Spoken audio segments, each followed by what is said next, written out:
السلام علیکم ورحمۃ اللہ وبرکاتہ۔ دارالعلوم حسینیہ وقف تعلیم کسان یونین منڈل صدر محبوب انصاری کا استقبال۔ اتحاد کی بنیاد پر تاناشاہ سرکار کو ملک کی عوام کے سامنے جھکنا پڑا، محبوب انصاری نے کہا۔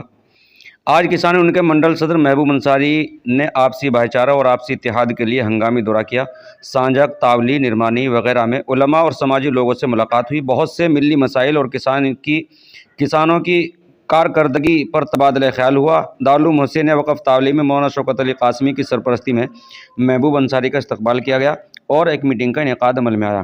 اس موقع پر چودھری نور حسن پردھان کبیر پور، ماسٹر چودھری خورشید، چودھری اکرام علی، چودھری شوکت علی، قاری اصغر، مولانا نذر محمد نے پرتپاک استقبال کیا۔ مہمانوں میں کلیم تیاگی، صدر Urdu development organisation master Shahzad Ali, قاری شاہد حسینی کے نام قابل ذکر ہیں۔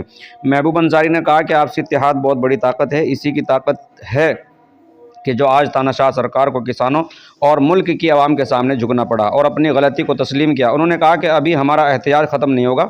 مولانا شوکت علی قاسمی نے کہا کہ کسان یونین منڈل صدر کی تشریف آوری ہمارے لیے باعث مسرت ہے۔ اس وقت حکومت سے اپنے مطالبات کو تسلیم کرانے کی طاقت اگر کسی میں ہے تو وہ کسان یونین ہے۔ کسان یونین کا حلقہ بڑھانے کی ضرورت ہے۔ پردھان نور حسن نے کسان یونین کی حمایت کرتے ہوئے کہا، ہم خود کسان گھرانے سے تعلق رکھتے ہیں، اس لیے ہم سب کسان یونین کے ساتھ ہیں۔